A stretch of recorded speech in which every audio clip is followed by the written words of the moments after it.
রানওয়ের দুই পাশে জলকামান আর মাঝখান দিয়ে ধীরে ধীরে এগিয়ে আসছে বাংলাদেশ বিমানের একটি বোয়িং উড়োজাহাজ। হঠাৎ দুই পাশ থেকে আকাশমুখী পানির তরে তৈরি হলো এক অপূর্ব জলতরণ। এটি ওয়াটার ক্যানন স্যালুট। করাচির জিন্নাহ আন্তর্জাতিক বিমানবন্দরে বাংলাদেশ বিমানকে দেওয়া এই রাজকীয় অভ্যর্থনার দৃশ্যটি এখন সামাজিক যোগাযোগ মাধ্যমে ভাইরাল। কিন্তু কেন বিমানকে এভাবে পানি ছিটিয়ে বরণ করা হলো? এর নেপথ্যে রয়েছে এক দীর্ঘ প্রতীক্ষার গল্প।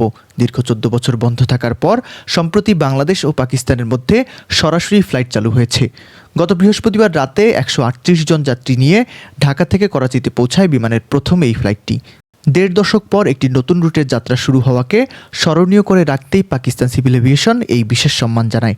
এটি কেবল পানি ছিটানো নয়, বরং দুই দেশের এভিয়েশন খাতে এক নতুন বন্ধুত্বের প্রতীকী উদযাপন। এই প্রথাটি এসেছে 19 শতকের মেরিটাইম ইন্ডাস্ট্রি থেকে। তখন নতুন কোনো জাহাজ সমুদ্রযাত্রা শুরু করলে ফায়ারবোট দিয়ে এভাবেই অভিবাদন জানানো হতো। 90-এর দশক থেকে বিমানবন্দরগুলো এই ঐতিহ্য গ্রহণ করে। সাধারণত নতুন রুট উদ্বোধন, কোনো পাইলটের বিদায়ী ফ্লাইট কিংবা বিশ্বকাপ জয়ের মতো বড় কোনো অর্জনে বিমানকে এভাবে স্ট্যান্ডিং ওভেশন দেওয়া হয়। এতে বিমানের কোনো ক্ষতি হয় না, বরং এটি একটি আন্তর্জাতিক সম্মান হিসেবে বিবেচিত। বাংলাদেশও এর আগে এমিরেটস বা ইথিওপিয়ান এয়ারলাইন্সকে এমন সম্মান জানিয়েছে। তবে করাচির আকাশে বিমানের এই জলকামান স্যালুট আকাশপথে দক্ষিণ এশিয়ার নতুন সমীকরণেরই ইঙ্গিত দিচ্ছে।